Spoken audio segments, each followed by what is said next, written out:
Can have your attention in the Time Warner Media Center. Soon Denny will be available for his weekly Q&A, but first we have a special announcement here about something that I'm sure Denny will hope to bring home after the weekend. I'd like to introduce Mr. Ben Reiling, Director of Motorsports Marketing for Coca-Cola. Thank you very much. Good afternoon, everybody. It's certainly an honor and a pleasure for the Coca-Cola Company to continue one of the longest-running sponsorships in NASCAR around the Coca-Cola 600. It's on Memorial Day weekend, and certainly, first and foremost, it is a day to celebrate the troops, celebrate our freedom, and the fact that we can actually be even here today to even talk about this is all due to the men and women who have served through the years and served today. So, but this weekend, every driver certainly hopes to win a lot of races, and certainly one of those races we feel is the Coca-Cola 600. It's a grueling event, takes a long time, takes a lot of energy, and one thing about that is at the end of the race day, you get a nice trophy, you get a paycheck. But the Coca-Cola Company wanted to add something, a new tradition to this race that we wanted to start off this year. And it's something that we hope every driver out there will also appreciate as part of earning a championship and winning the Coca-Cola 600. With that, I'm going to ask Denny if you wouldn't mind unveiling what we have in store. And this, ladies and gentlemen, is this is a Vendo 44. It's a machine that was actually produced from 1956 to 59, exclusively for the Coca-Cola Company. And it's something that is extra special, something we actually are going to initiate this year, started off. We think it's a nice added special gift. Denny, I'm sure you'd love to kind of take one of these home on Sunday night? Yeah, for sure. It's Coca-Cola always does unique programs, and this one in particular going to be in Victory Lane. After the Coke 600, we always enjoy an ice cold Coke anyway after a race, but hopefully we get to enjoy it out of this machine come Sunday night. So it's obviously it'd be a great thing to have in my house or my garage. So hopefully it's a good weekend for us and we can enjoy that. Yeah, we'll hold it for you. I'll look for you on Sunday night, come Victory Lane time frame. Just hold it. Put my name on the back. We'll put your name on it. All right. You guys want to pose for a couple shots together? You can go ahead and jump over there. Does it work? Absolutely, it works. Of course, it works. This is a refurbished, working order, everything. If Denny wants to charge a dime when I come by his house sometime, I'll be happy to pay a dime. Anybody should be happy to pay a dime to get a Coca-Cola.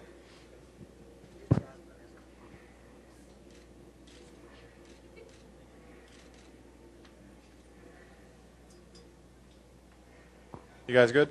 Thanks. Denny, thank you very much. Thank you, Ben.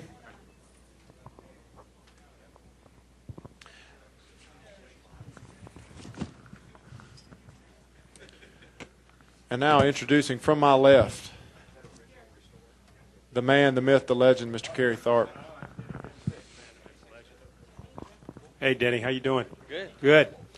Talk about your outlook coming into the Coca-Cola 600. Well, we had a pretty good practice.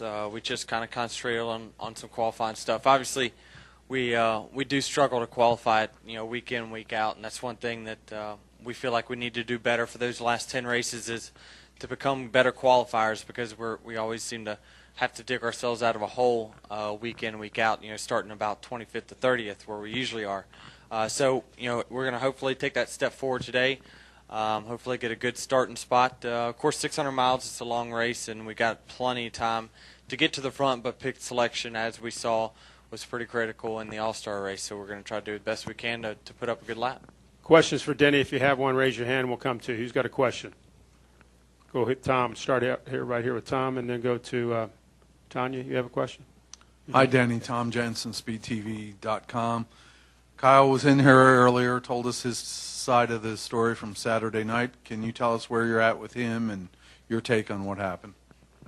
It's pretty much the same. I feel like, I definitely wouldn't change anything that I would do, and nobody in my position would. I challenge anyone to be in that position and to change the way that I drove. And the thing is he was never there. There was never a hole for his car to fit in. So it's he has a gas pedal and a brake just like I do, and he could choose to check up and pass me in the next corner, or put his car in the fence like what happened. But that's just a part of it, and I think he expected me to do that there, and I just wasn't willing to do it at that point. Other questions for Denny? Bob Hockers. Bob Parker, SingDaily.com. Can you talk about, do you feel like you guys can work together as teammates after that and after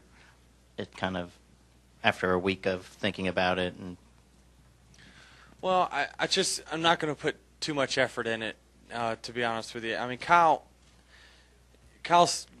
brings this stuff up on himself, and he gets mad at the media for asking him questions about his blow-ups and stuff, but he does it to himself. So I'm trying to not get that at it. I don't want to be part of it. Any drama that he wants to create or anything is on him. Anything he says on the radio, it's on him. All I'm going to say, and I'm going to be done with it, is that each year I think Kyle's going to grow out of it, and he just doesn't. And until he puts it all together, that's when he'll become a champion. And right now he just doesn't have himself all together. Next question. Who's got one? Back in the back, Chuck, and then Rick and Jeff. Let's go to Chuck, and then we'll go to Rick and Jeff. Chuck Howard, NASCAR Media Group. But Denny, and I'll change the subject. Looking forward, some drivers have their certain tracks. Gordon's won Darlington 6 times. Johnson, of course, has dominated here. Do you kind of feel going forward to Pocono that that's kind of a place when you pull in there, it's like, all right, man, not that you own it, but you certainly feel at ease there?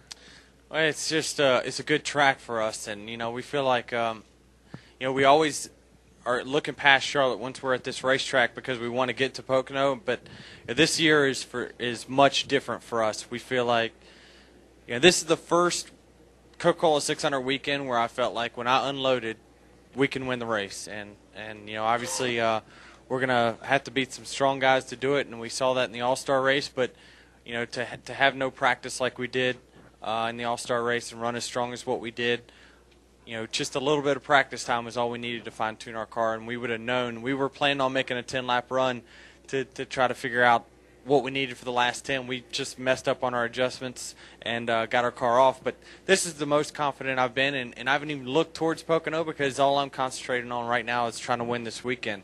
And it's a big race for us. Obviously, Coca-Cola is the title sponsor. It's a big deal for us, and it's one of the big 3 races that we come to each year. So it's we've already got the Southern 500. The Coke 600 would be icing on the cake for us this season.